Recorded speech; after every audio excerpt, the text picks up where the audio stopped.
नमस्कार, मी डॉक्टर उषा सुरते. ज्ञानगंगावर आपले स्वागत करते. मित्रांनो, आपण भाषा विज्ञान भाग 1 या व्हिडिओमध्ये MCQ टाईपच्या प्रश्नांवर चर्चा केली होती. विद्यार्थ्यांना विषय कळला आहे का? आणि त्याचा उपयोग करून ते आपले विचार स्वतंत्रपणे मांडू शकतात का? हे तपासण्यासाठी MCQ स्वरूपाचे प्रश्न काढले जातात. त्यात तुमच्या स्मरणशक्तीची कसोटी पाहिली जाते.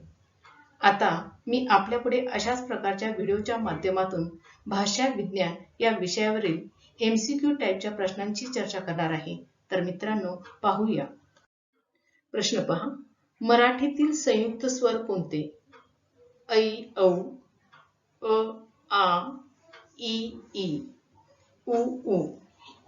आता ऐ आणि औ यांना संयुक्त स्वर म्हणतात, कारण ते एकापेक्षा अधिक स्वरांनी बनलेले असतात. पुढचा प्रश्न बघा. संयुक्त स्वर म्हणजे काय? पर्याय आहेत. सर्व स्वर एकत्र येणे, ऱ्हस्व स्वर असणे, दीर्घ स्वर असणे, दोन स्वर एकत्र येऊन निर्माण होणे. तर या ठिकाणी याचं उत्तर आहे दोन स्वर एकत्र येऊन निर्माण होणे.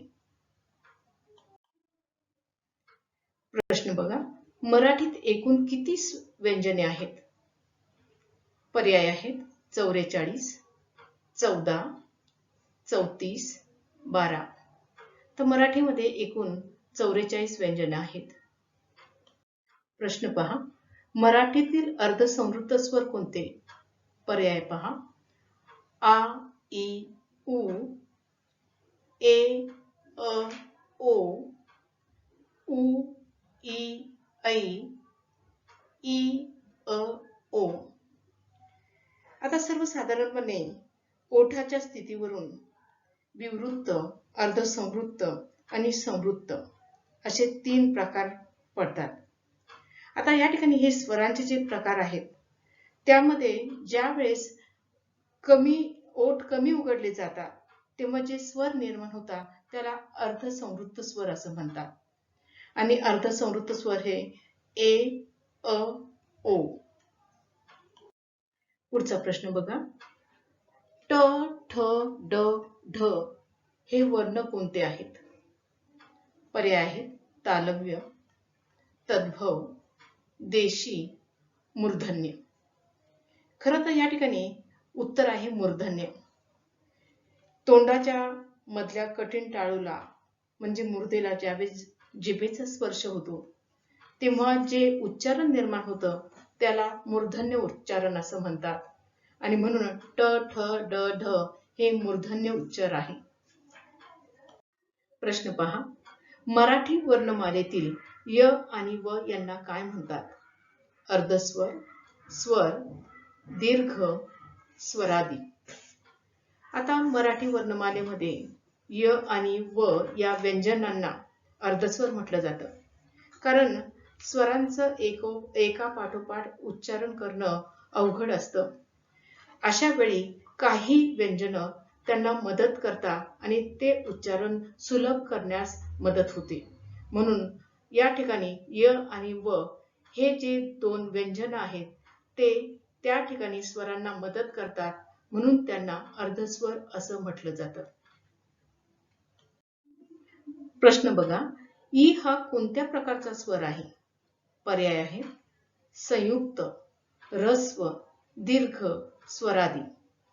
आता ई हा ऱ्हस्व स्वर आहे, ज्याचं उच्चारण कमी वेळात केला जातं त्याला ऱ्हस्व स्वर असं म्हणतात. प्रश्न पहा. खालीलपैकी मूर्धन्य वर्ण कोणता? ट, थ, च, छ. तर ट हा मूर्धन्य वर्ण आहे. प्रश्न पहा. अ, आ, इ, ई, उ, ऊ हे स्वर कोणत्या गटात मोडतात? पर्याय आहेत सजातीय, विजातीय, संयुक्त, स्वरादी. ज्या स्वरांचं उच्चारण एका स्थानावरून होतं त्याला सजातीय उच्चारण असं म्हणतात, म्हणून सजातीय हा योग्य पर्याय आहे. प्रश्न बघा. आणि आहा या स्वरांना काय म्हणतात? पर्याय आहेत स्वरादी, व्यंजन, संयुक्त स्वर आणि अर्धस्वर. म्हणजे ज्या ठिकाणी अनुस्वार आहे, आ ज्या ठिकाणी विसर्ग आहे, याला स्वरादी म्हणतात, म्हणून योग्य पर्याय आहे तो स्वरादी. पुढचा प्रश्न पहा. च, छ, ज, झ या स्वनांची उच्चारण स्थाने कोणती? पर्याय आहे तालव्य, मूर्धन्य, दंत्य, ओष्ठ्य. च, छ, ज, झ याचं उच्चारण स्थान आहे तालव्य. योग्य पर्याय आहे तालव्य. प्रश्न बघा. श, श, स ही व्यंजने कोणती आहेत? पर्याय घर्षक, अर्धस्वर, कठोर आणि मृदू. आता उत्तर आहे घर्षक. आता घर्षक म्हणजे नेमकं काय? तर ही व्यंजनं उच्चारत असताना मुखविवरामध्ये हवा पूर्णपणे अडवली जात नाही, तर जिभेच्या दोन्ही बाजूंनी जी अरुंद फट असते तिच्यातून ती सतत बाहेर पडते, त्यावेळी जे उच्चारण होतं त्याला घर्षक असं म्हणतात. प्रश्न बघा. महाप्राण व्यंजने ओळखा. पर्याय आहे ख, ळ, ल आणि य. आता महाप्राण म्हणजे काय? ज्याच्यामध्ये हवेचा दाब जास्त असतो त्याला महाप्राण व्यंजन म्हणतात. याच्यामध्ये ख हे योग्य उत्तर आहे. पुढचा प्रश्न घ्या. घ हे व्यंजन कोणत्या गटात येते? पर्याय आहेत क गट, च गट, त गट आणि प गट. क, ख, ग, घ म्हणजे योग्य पर्याय आहे क गट. प्रश्न बघा. प गटातील अनुनासिक कोणतं? न, न, न आणि म. तर म हे त्याचं उत्तर. प्रश्न पहा. दोन व्यंजने एकत्र येतात तेव्हा त्याला काय म्हणतात? पर्याय आहे जोडाक्षर, संयुक्त व्यंजन, कठोर वर्ण आणि स्वरादी. ज्यावेळेस दोन व्यंजने एकत्र येतात त्यावेळेस त्याला जोडाक्षर म्हणतात, म्हणून उत्तर आहे जोडाक्षर. प्रश्न पहा. संयुक्त स्वर ओळखा. पर्याय आहेत अ, आ, ई, औ. ज्यावेळी एकापेक्षा अधिक स्वर एकत्र येऊन स्वराची निर्मिती होते त्याला संयुक्त स्वर म्हणतात. आणि यामध्ये औ, अ अधिक उ बरोबर औ हे संयुक्त स्वर आहे. प्रश्न बघा. क आणि ख या व्यंजनाचे उच्चारण स्थान कोणते आहे? पर्याय बघा. कंठोष्ठ, कंठ, दंत्य आणि तालव्य. आता खरं तर कंठ हे त्याचं उत्तर आहे. क आणि ख यांचं उच्चारण कंठ या स्थानावरून होतं, म्हणून कंठ हे उच्चारण स्थान. प्रश्न पहा. संयुक्त व्यंजने ओळखा. पर्याय आहेत क्ष, ज्ञ, ऋ, ऋ, प, श, ओ, औ. आता ज्या वेळी दोन स्वनांपेक्षा अधिक स्वन एकत्र येऊन जे ध्वनी तयार होतो त्याला संयुक्त व्यंजन किंवा संयुक्त स्वर म्हणत असतात. आता संयुक्त स्वरामध्ये क्ष आणि ज्ञ. क्ष, क अधिक क्ष बरोबर क्ष. ज्ञ, द अधिक न अधिक य बरोबर ज्ञ. असं ह्या ठिकाणी हे उच्चारण होतं, म्हणून क्ष आणि ज्ञ हे संयुक्त व्यंजन आहेत. पुढचा प्रश्न बघा. मराठी भाषेचे लेखन कोणत्या लिपीत करतात? पर्याय आहेत देवनागरी, मोडी, रोमन, उर्दू.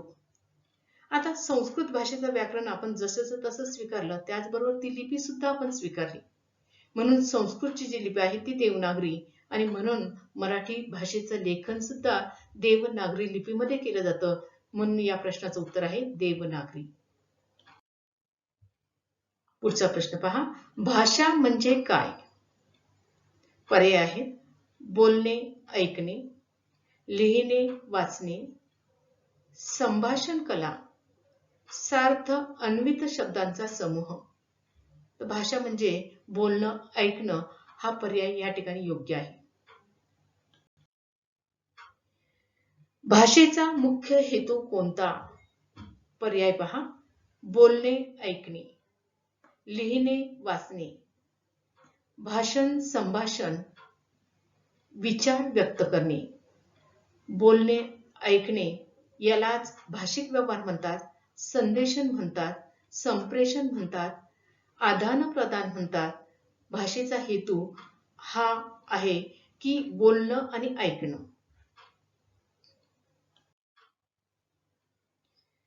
खालील वर्णातील कठोर वर्ण कोणता? पर्याय बघा. स, क, ब, श. तर क हा कठोर वर्ण आहे. प्रश्न बघा. खालीलपैकी ओष्ठ व्यंजन कोणतं आहे? पर्याय आहेत प, ख, ड, थ. ज्यांचं उच्चारण ओठाच्या साहाय्याने होतं ते ओष्ठ व्यंजन, म्हणून प हे ओष्ठ व्यंजन आहे. प्रश्न बघा. महाप्राण वर्ण ओळखा. पर्याय बघा. क, श, ह, ल. ज्याच्यामध्ये हवेचा दाब जास्त असतो, हवेचं प्रमाण जास्त असतं, त्याला महाप्राण वर्ण म्हणतात. आणि या प्रश्नामध्ये ह हा पर्याय योग्य आहे. प्रश्न बघा. य, र, ल, व ही कोणती व्यंजन आहेत? पर्याय आहेत अंतस्थ, उष्मे, कठोर वर्ण, परस वर्ण. तर य, र, ल, व ही अंतस्थ वर्ण आहेत. प्रश्न पहा. वैधर्मयुक्त विनियोग म्हणजे दोन स्वन नेमके कोणत्या स्वनिक परिसरात येतात? पर्याय आहे एका, दोन, तीन यापैकी कुठेच नाही.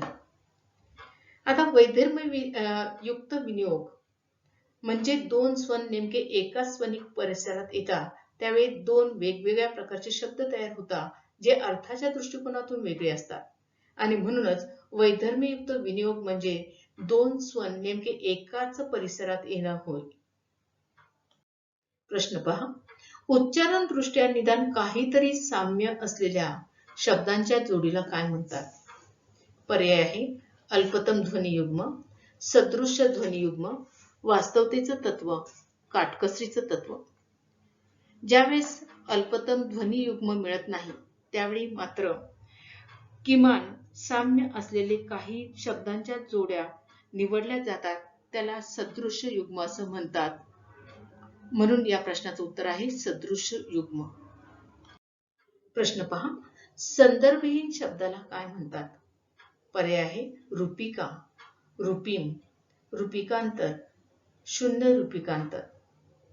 तर ज्या शब्दाला संदर्भ नसतो, उदाहरणार्थ नदी, शाळा असे जे संदर्भहीन शब्द असतात त्याला रूपिका असं म्हणतात. म्हणून या प्रश्नाचं उत्तर आहे रूपिका. पुढचा प्रश्न बघा. मुक्त रूपीम कोणत्या नावाने ओळखले जातात? पर्याय आहेत आशयबोधक रूपीम, कार्यकर रूपीम, प्रत्यय, शब्दयोगी. मुक्त रूपीम हे आशयबोधक रूपीम, धातू यासारख्या नावांनी ओळखलं जाताना दिसतंय. प्रश्न बघा. कोणास भाषेचे मानसशास्त्र म्हटले जाते? पर्याय आहे अर्थविन्यास, स्वनविन्यास, रूपविन्यास, वाक्यविन्यास. या प्रश्नाचं उत्तर आहे अर्थविन्यास. शब्द दाखवता येतो पण अर्थ दाखवता येत नाही. आपल्या शरीरामध्ये मन आहे असं म्हटलं जातं, पण मन दाखवता येत नाही, तरी त्याचं अस्तित्व आपण मान्य करतो. अर्थाच्या बाबतीत तेच होतं, म्हणून अर्थाला भाषेचं मानसशास्त्र म्हणतात. पुढचा प्रश्न बघा. सर्व प्रकारच्या भाषा अभ्यासाच्या मुळाशी कोणती अभ्यास पद्धती आहे? पर्याय आहेत वर्णनात्मक, ऐतिहासिक, तुलनात्मक, सामाजिक. जोपर्यंत आपण वर्णनात्मक भाषा अभ्यास पद्धतीचा अभ्यास चांगल्या पद्धतीने करत नाही तोपर्यंत इतर कुठल्याच भाषा अभ्यास पद्धतीचा अभ्यास करू शकत नाही. म्हणून वर्णनात्मक ही भाषा अभ्यास पद्धती सर्व भाषा अभ्यास पद्धतीच्या मुळाशी असते.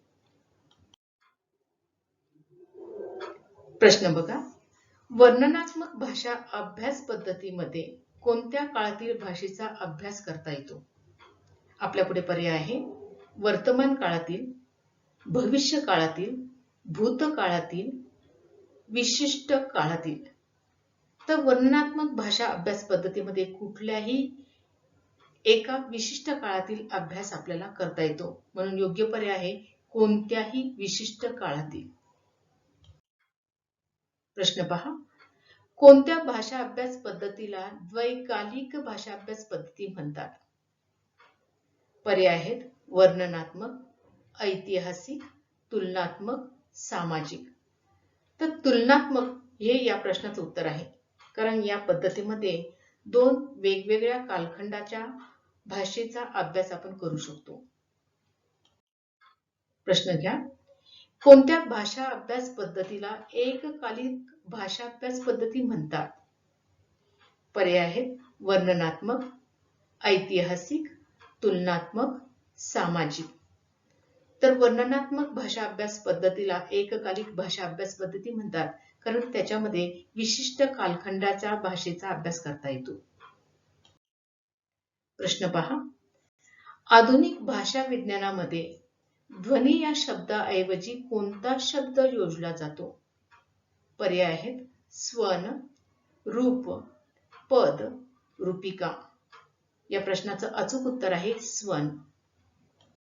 प्रश्न पहा, स्वन निर्मितीच्या प्रक्रियेमध्ये उच्चारणाशिवाय दुसरे कोणतेही काम नसलेला व परावलंबी असलेला अवयव कोणता? पर्याय बघा, दात, ओठ, पडजीभ आणि स्वरतंत्री. या प्रश्नाचं उत्तर आहे स्वरतंत्री. उच्चारणाशिवाय दुसरं कुठलंही काम ही स्वरतंत्री करत नाही आणि या स्वरतंत्रीमुळेच प्रत्येकाच्या आवाजाची प्रत ठरत असते, जात ठरत असते. प्रश्न पहा, महाप्राण व्यंजने म्हणजे काय? पर्याय बघा, उच्चारणात हवेचे प्रमाण अधिक असणे, उच्चारणात हवेचे प्रमाण कमी असणे, उच्चारण नाकापाटे होणे, उच्चारणात हवा नसणे. आता महाप्राण वर्णामध्ये हवेचं प्रमाण अधिक असतं, म्हणून उच्चारणात हवेचे प्रमाण अधिक असणे हा पर्याय योग्य आहे. पुढचा प्रश्न, महाप्राण व्यंजने कोणती? पर्याय पहा, ख, घ, क, ग, च, ज, प, ब. अचूक उत्तर आहे ख, ग. पुढचा प्रश्न आहे, मराठीत एकूण किती स्वनिम आहेत? पर्याय आहेत 44, 53, 12, 48. मराठीमध्ये 9 स्वर आणि 44 व्यंजन म्हणजे एकूण 53 स्वनिम आहेत. म्हणून या प्रश्नाचं अचूक उत्तर आहे 53. प्रश्न पहा, उद्देश म्हणजे काय? पर्याय कर्ता, कर्म, क्रियापद, पूरक. कर्ता म्हणजे उद्देश. प्रश्न बघा, विधेय म्हणजे काय? आपल्या पुढे पर्याय आहेत कर्ता, कर्म, क्रियापद, पूरक. आता या ठिकाणी वाक्यामध्ये उद्देश आणि विधेय असल्याशिवाय ते वाक्य परिपूर्ण होत नसतं. म्हणून या ठिकाणी उद्देश म्हणजे कर्ता तर विधेय म्हणजे क्रियापद होय. प्रश्न बघा, इंग्रजीतून मराठीत आलेले स्वर कोणते? पर्याय आहेत ä, ऑ, र, व, क, ग, ट, ठ. इंग्रजी भाषेमधून आपण जे स्वर स्वीकारले ते म्हणजे ä आणि ऑ. कोणती अभ्यास पद्धती ही पायाभूत मानली जाते? पर्याय बघा, वर्णनात्मक, ऐतिहासिक, तुलनात्मक, सामाजिक. तर वर्णनात्मक भाषा अभ्यास पद्धती ही पायाभूत अभ्यास पद्धती मानली जाते. प्रश्न बघा, भाषा ही कशावर आधारलेली असते? पर्याय आहेत संकेत, हावभाव, चिन्ह, चित्र. तर भाषा ही संकेतावर आधारलेली असते. प्रश्न बघा, मराठीमध्ये किती स्वर स्वनिम आहेत? पर्याय आहेत 9, 10, 14, 8. तर आधुनिक मराठीमध्ये जे स्वर स्वनिम आहेत त्यांची संख्या 9 आहे. म्हणून मराठीमध्ये 9 स्वर मानले जातात. प्रश्न बघा, ज्यांच्या उच्चारणास कमीत कमी वेळ लागतो त्यांना काय म्हणतात? पर्याय आहे ऱ्हस्व स्वर, दीर्घ स्वर, संयुक्त स्वर, स्वरादी. योग्य पर्याय आहे ऱ्हस्व स्वर. पुढचा प्रश्न पहा, ज्यांचा उच्चार करताना अधिक वेळ लागतो त्यांना काय म्हणतात? पर्याय आहे ऱ्हस्व स्वर, दीर्घ स्वर, संयुक्त स्वर, स्वरादी. उत्तर आहे दीर्घ स्वर. प्रश्न पहा, मराठीत एकूण किती अनुनासिका आहेत? पर्याय आहे 5, 7, 53, 12. मुखविवर बंद असताना हवा नासिका विवरातून बाहेर पडते त्यावेळी जे ध्वनी निर्माण होतात त्याला अनुनासिक म्हणतात. मराठीमध्ये एकूण 5 अनुनासिक आहे. मित्रांनो, तुम्हाला हा व्हिडिओ आवडला असेल तर या चॅनलला लाईक करा, सबस्क्राईब करा, शेअर करा. धन्यवाद.